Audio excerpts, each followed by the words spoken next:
Boa noite, concurseiro, concurseira. Meu nome é Alan Mourão, sou advogado, pós-graduado em Direito Penal e a convite do professor Everton, estou aqui hoje para ministrar uma aula para o concurso da Polícia Militar de Minas Gerais. O tema será Lei de Tortura, tema inclusive pertinente para o almejado cargo aí dos quadros da Polícia Militar. De início, vamos aqui apresentar os nossos canais de comunicação. Nós temos aqui o YouTube para quem quiser seguir, temos o Telegram Soberano Concurso, o Instagram também e o nosso contato telefônico para a realização de compra dos nossos cursos. Também nós temos aqui os nossos parceiros, quem tiver interesse aí, é só acessar, o telefone está na tela. Sem mais delongas, vamos começar aqui abordando a lei de tortura. Veja bem, é uma lei voltada exclusivamente para o cargo de soldado da Polícia Militar. Vamos aprofundar no tema quando necessário, mas que vai dar uma garantia para você responder todas as questões que vierem versando sobre esta lei. O nosso ponto de partida será aqui um aspecto introdutório da lei sobre o tema tortura. Vamos abordar aqui primeiro um aspecto internacional. Como o tema é tratado, Alan, no âmbito internacional? Primeiro, nós temos aí a Convenção sobre a Tortura e outros tratamentos cruéis, desumano ou degradante. Essa convenção ela é da Assembleia Geral da ONU e foi aprovada aí em 1984. É uma convenção, como nós falamos dos direitos humanos, que pertence ao âmbito de proteção global dos direitos humanos. A primeira pergunta é: o Brasil, ele é signatário dessa convenção? O Brasil, professor, ele deve respeitar e cumprir essa convenção, inclusive no âmbito interno? E a resposta é sim. Nós temos aí, ela foi ratificada, essa convenção, pelo decreto 40 de 1991. Então, o Brasil é sim signatário desta convenção. Para fins de prova, o que seria importante, professor, dessa convenção? Essa convenção traz, por exemplo, o conceito de tortura. Em resumo, como sendo todo ato que cause dor, sofrimento, com o fim de obter informações, confissões, sendo praticado por um agente público. Esse conceito aqui, resumindo, nós podemos elencar aí 3 elementos. Quais são os elementos para a configuração da tortura? Está aí na tela, infligir dor ou sofrimento, físico ou mental. Primeiro requisito. Segundo, finalidade do ato, obter informações, confissões, aplicar castigo ou intimidação. E terceiro, vinculação com o agente. Esses três elementos aí, a gente consegue extrair o conceito de tortura. Porém, vale destacar que, de acordo com esses elementos que estão aí, no âmbito internacional, isto é, pela convenção aí da ONU, o crime de tortura seria um crime próprio, ou seja, deveria isso ser praticado somente por um agente público. Vamos ver que na nossa lei não é assim, já que o crime de tortura, como regra, é um crime comum. Pode ser praticado tanto por particular quanto para um agente público. Outra observação aí, ainda dentro da convenção, é que a convenção traz de forma expressa que o crime de tortura há uma vedação absoluta, melhor dizendo, à tortura. Em nenhuma circunstância pode ser invocada qualquer situação para permitir a tortura. Então, o direito de não ser torturado aqui na convenção seria um direito absoluto. É bem verdade que nós já sabemos que, em âmbito do direito constitucional, por exemplo, os direitos fundamentais, como vamos ver, são relativos. Ou seja, nenhum direito fundamental seria absoluto. Por exemplo, direito à vida. Nós temos, inclusive, uma relativização expressa na Constituição Federal no caso de pena de morte, no caso de guerra declarada. Então, o direito à vida não é um direito absoluto. Porém, aqui na Convenção, está taxativamente dizendo que a vedação à tortura seria um direito absoluto. Professor, existe alguma relativização ainda sobre esse tema? É bom citar aqui que existe sim uma teoria, inclusive oriunda de direito norte-americano, chamada teoria do cenário da bomba relógio. De acordo com essa teoria, seria possível sim relativizar ali a vedação à tortura. Por exemplo, num cenário aí de terrorismo, que traz grande prejuízo, né, à sociedade, nós podemos citar aqui o ataque às Torres Gêmeas do 11 de setembro, seria possível usar, sim, técnicas aí de tortura a fim de obter informações ali e evitar aí um mal maior aí causado pelos terroristas. Mas não, o que prevalece é que a vedação à tortura seria um direito absoluto. A teoria do cenário da bomba relógio aqui seria uma exceção para vocês lembrarem aí. Outro ponto aí interessante ainda seria uma outra convenção, a Convenção Interamericana para Prevenir e Punir a Tortura, também ratificada pelo Brasil pelo decreto 98386 de 89. Esta convenção, ela tem aí os dizeres semelhante aí à lei de tortura, a outra convenção, melhor dizendo. Então, são bem parecidos aí o tema. Então, em âmbito internacional, a gente vai estudar esse assunto aí lá nos direitos humanos, mas a gente traz aqui, pelo menos assim de forma reduzida e resumida, duas convenções importantes que versam sobre a tortura. Pois bem, e no âmbito interno? Como o tema é tratado no âmbito interno, né? No âmbito constitucional, mais especificadamente? Nós temos lá, ó, um direito à não tortura. Um direito à não tortura. Ou seja, um direito fundamental. Falamos em direito fundamental quando o direito é previsto na Constituição Federal. Falamos em direitos humanos quando o direito é previsto em um tratado internacional. Então, o nosso texto constitucional trouxe de forma expressa, no artigo 5º, inciso 3, que ninguém será submetido à tortura, nem a tratamento desumano ou degradante. Como eu falei, a gente vai levar para a prova que isso seria, sim, um direito absoluto, que não admite relativização. Inclusive, a doutrina traz aí outros exemplos de direito absoluto, como, por exemplo, a vedação aí, a proibição de extradição do brasileiro nato também seria uma exceção aí a um direito fundamental absoluto. Ou então a vedação à escravização, que também como um direito absoluto. Nós então podemos citar aqui vedação à tortura, vedação à escravização, e bem como também a vedação à extradição do brasileiro nato como direito absoluto. Lembramos que a regra não é essa. A regra é que os direitos fundamentais são relativos. Outro ponto importante aqui, ainda em âmbito constitucional, seria acerca do mandado constitucional de criminalização, lá do artigo 5º, inciso 43. O que é isso, professor? Mandado constitucional de criminalização. Mandado é ordem, ou seja, o Constituinte, a Constituição, ela não cria os tipos penais, ela não comina pena, ela manda que o legislador ordinário, que o Congresso, através do Senado e da Câmara, crie lá os tipos penais, ou seja, de acordo com o bem jurídico, nós vamos ver à frente, que ela quer proteger, ela determina que seja criado tipos penais. Vamos ver então que para a tortura, o Constituinte previu aqui, ó, no inciso 43, de forma expressa, ó, a lei considerará, que lei é essa? A lei que vamos estudar hoje, a Lei 9455 de 97.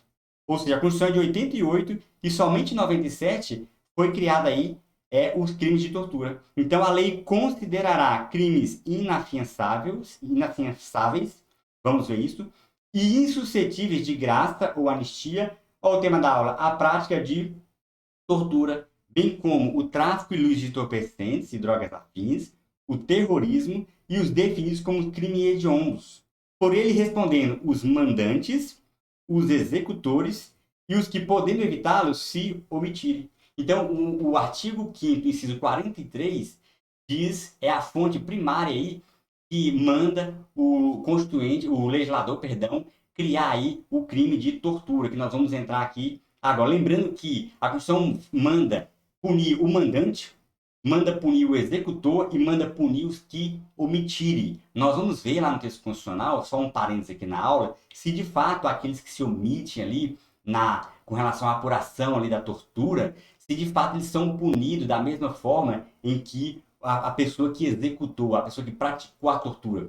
Ou seja, se o tratamento é igual ou o tratamento é diferente. Mas nós vamos ver isso mais à frente no decorrer aqui da nossa aula. Pois bem, avançando aqui ao tema ainda no aspecto introdutório. Vamos ver aqui Por exemplo, qual é o bem jurídico tutelado? Bem jurídico tutelado. Veja bem, todos os crimes, quando um crime é criado, qual é a finalidade da criação de um crime? É proteger um bem jurídico, um valor de relevância social para a sociedade.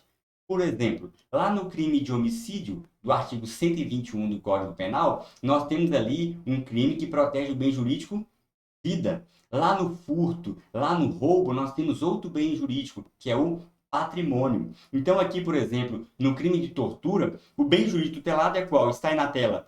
Integridade física e psíquica das pessoas. Em apertada síntese, ou seja, em resumo, o bem jurídico tutelado é a dignidade da pessoa humana. É isso que você leva para a prova em relação aos crimes de tortura.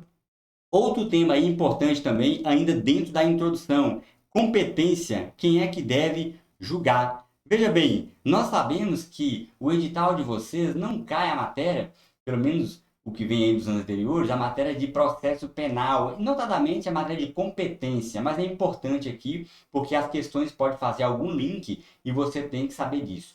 Quem é que julga o crime de tortura? Estamos nos preparando para o concurso da Polícia Militar. Será se a competência é da justiça especializada, ou seja, da justiça militar, chamada de justiça castrense, ou da justiça comum? Veja bem, a regra é que o crime de tortura deve ser julgado pela justiça comum, ou seja ela federal, seja ela estadual. Então, como regra, inclusive, é a justiça comum estadual e federal quando tiver ali algum bem, serviço ou interesse da União afetado. Né? Imaginemos, por exemplo, que um preso seja ali torturado nas dependências de uma delegacia da Polícia Federal. Então, automaticamente, isso atrai a competência da Justiça Federal. Porém, se não houvesse interesse aí, essa atração de interesse da União, a competência é sim da Justiça Estadual. Porém, será que seria possível aí a Justiça militar julgar o crime de tortura? E nós vamos ver que, de acordo aí com o Código Penal Militar, lei importantíssima aí para vocês, inclusive alterada aí recentemente em 2017, é possível que em determinada situação o crime de tortura seja aí julgado pela justiça militar. E quando isso ocorre? Lá nas hipóteses do artigo 9º, inciso 2, que vai dizer lá que considera-se crime militar não só os crimes tipificados no Código Penal Militar, mas tipificados nas leis em geral, que é inclusive aqui a lei de tortura, desde que praticado em determinadas situações. Um exemplo que está lá nessa lei, no artigo 9º, especificamente na linha D, diz que nas hipóteses da garantia da lei e da ordem. Imaginemos, por exemplo, aqui uma grande operação envolvendo aí o exército, as polícias militares, em um morro aí, né? E visando combater o tráfico de drogas, né? E nessa operação aí de garantia da lei e da ordem, ocorra ali um crime de tortura praticado por militar, seja ele da União ou do Estado. Nesse caso, atrairia a competência da Justiça Militar e vai depender se for o militar da União, Justiça Militar da União julgaria, se for do Estado, Justiça Militar do Estado. Mas, como regra, o crime de tortura é de competência, vamos levar para a prova isso, da Justiça Comum. Bom, avançando ainda nesse aspecto introdutório, mas de grande relevância sobre o crime de tortura. Primeiro, o crime de tortura é um crime equiparado a hediondo. Quem diz isso, professor? A lei de hediondos, a lei 8.072 de 90. E aqui já começa um alerta aí para eventual questão de prova. Dizer que o crime é equiparado a hediondo não é dizer que é hediondo. Parece óbvio, mas é assim que as provas cobram. Isso porque, lá na Lei 8.072 de 90, na Lei de Crimes Hediondos, o artigo 1º traz as hipóteses de crimes hediondos. Por exemplo, homicídio qualificado. E lá no artigo 2º vai dizer quais são os crimes que são equiparados a hediondos, como, por exemplo, o tráfico de droga e também a tortura, o terrorismo. Dessa forma, significa dizer que, quando é equiparado a hediondo, quer dizer que serão aplicados todo o regramento para como se fosse um hediondo. Exemplo, se a progressão de regime do condenado for 40% da pena para o hediondo, será aplicada também para o equiparado. Equiparar significa aplicar o mesmo regramento, as mesmas condições para o crime hediondo. Então, numa prova, se vier uma afirmação dizendo que o crime de tortura é um crime hediondo, falso, porque é um crime equiparado ao hediondo nos termos lá do artigo 2º da Lei 8.032 de 90.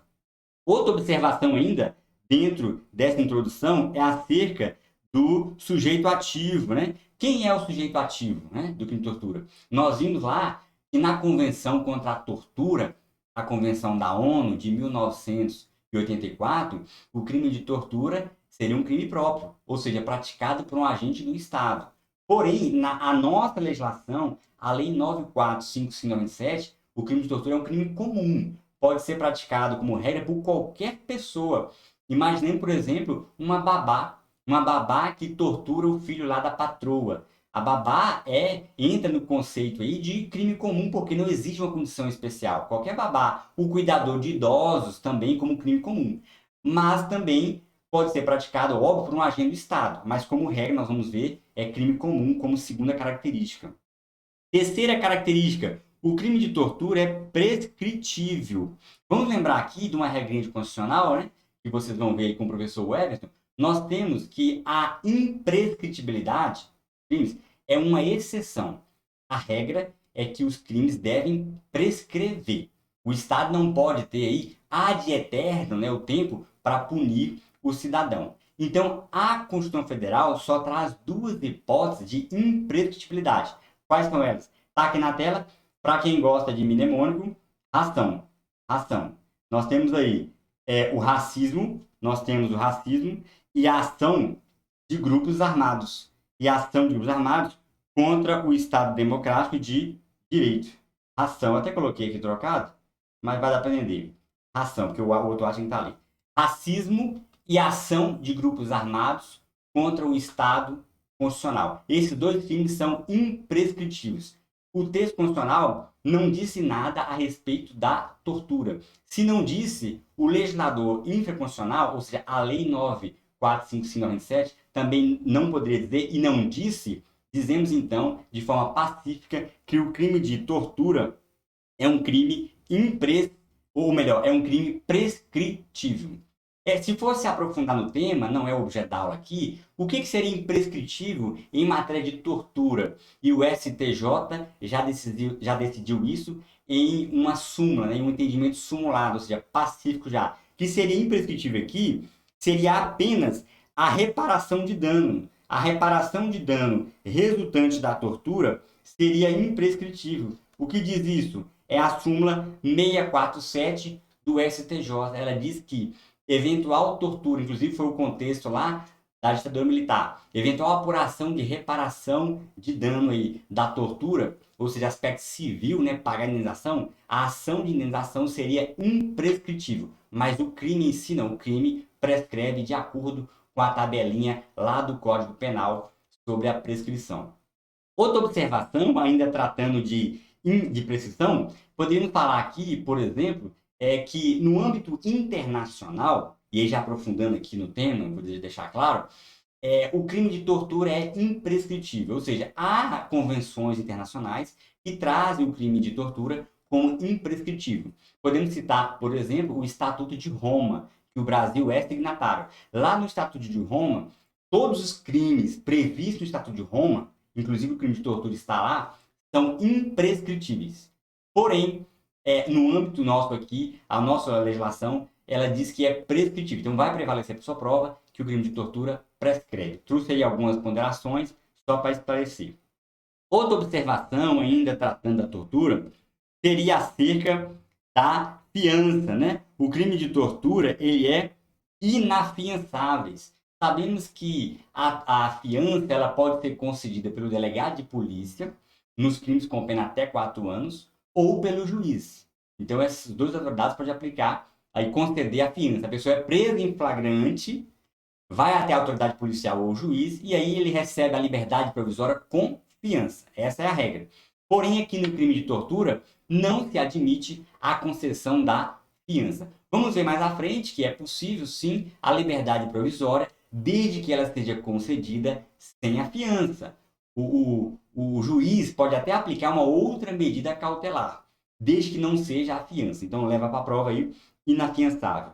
Temos aqui, por último, ó, que o crime de tortura, ele não cabe, é insuscetível de indulto, de graça e de anistia. Veja bem, o texto constitucional fala somente graça e anistia. Porém, a lei de crimes hediondos vai colocar os três institutos: indulto, graça e anistia. Qual a diferença? É um tema importante aí, não só no âmbito penal, mas também constitucional. Leva para a prova o seguinte: tanto o indulto, quanto graça, quanto a anistia são institutos que extinguem a punibilidade, uma espécie de perdão. Em resumo, o que você pode aprender aqui? A graça, o indulto, são institutos concedidos pelo presidente da República por meio de decretos. Então, o indulto e a graça é de competência privativa do presidente da República. Lembra, a mídia divulga muito quando há um indulto natalino. Quando chega dezembro lá, o presidente publica um decreto com algumas regras lá que beneficia alguns condenados, perdoando aí o restante da pena. Esse é o indulto. E a graça é um perdão aí concedido de forma individual. Podemos citar um exemplo recente, embora polêmico, que foi a graça concedida ao deputado aí Daniel Silveira, concedido por meio de decreto, uma vez que o deputado havia sido condenado pelo STF. Então, o instituto lá, de forma técnica, foi a graça. Porém, a anistia, para fechar, é um instituto também, como eu disse, né, que extingue a punibilidade, porém é concedida pelo poder legislativo, ou seja, há uma criação de uma lei que vai aí perdoar os crimes praticados. Isso já aconteceu no Brasil? Sim, nós temos aí uma lei de anistia, inclusive aí abarcando crimes aí cometidos na época, né, no período da ditadura militar. Por fim, ainda aqui no aspecto introdutório, nós vamos lembrar que a tortura só é punida de forma dolosa, ou seja, não há modalidade de tortura culposa. Lembrando aí no conceito lá do Código Penal, que o professor Wellington vai trazer para você, a ideia do dolo, seja o dolo direto, quando a gente quis o resultado, ou o dolo indireto, quando o agente assumiu o risco de produzir.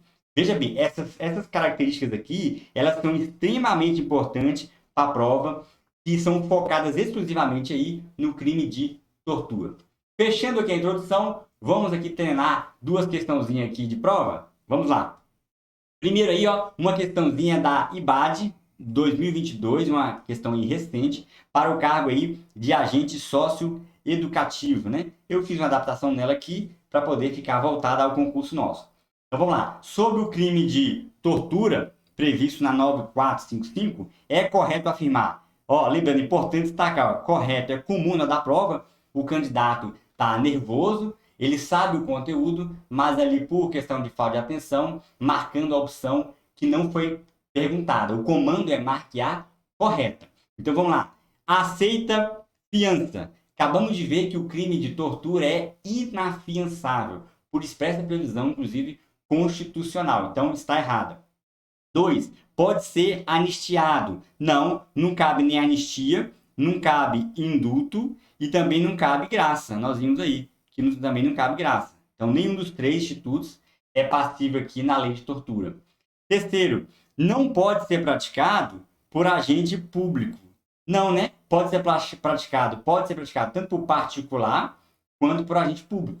Então, é um crime que admite como sujeito ativo qualquer pessoa. Pelo menos é a regra. Então, vamos ver aí, quando entrar nos crimes, que tem exceção. Então, o que sobrou aqui? O crime de tortura é um crime prescritível.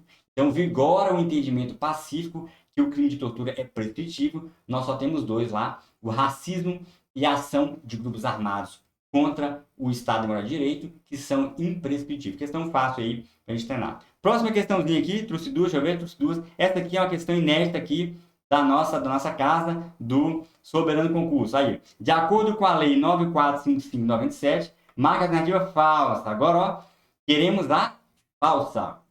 Primeiro item, letra A. É insuscetível de indulto, de graça e de anistia.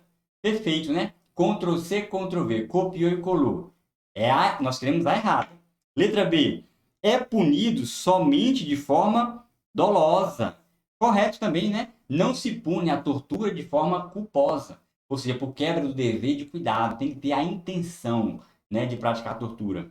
Quarto, é qualificado como crime hediondo, ó, é classificado como crime hediondo. Não, né? Nós já sabemos que não é hediondo, é equiparado.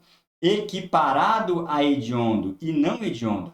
Então, o gabarito aqui, que é a falsa, é a letra C. Voltamos aqui, é qualificado, é classificado como hediondo? Não, falso. E o último, em regra, é crime comum, pois pode ser praticado por qualquer pessoa. Perfeito. O crime de tortura não é um crime afeto somente ao agente público, ok? Pessoal, com isso a gente vai fechar aqui o primeiro bloco. Falamos aí acerca do aspecto internacional do crime de tortura, trouxemos duas convenções importantes, abordamos ali um aspecto constitucional da tortura, depois falando da competência, do bem jurídico e de algumas características aí do crime de tortura. E fizemos também duas questões para treinar os conhecimentos. Lembrando que, além de ler a lei, é fundamental você treinar questões. Treine questões. Na próxima aula, vamos entrar nos crimes em espécies, falando aí de cada tipo de tortura e suas consequências. Aguardo vocês até a próxima aula. Um abraço.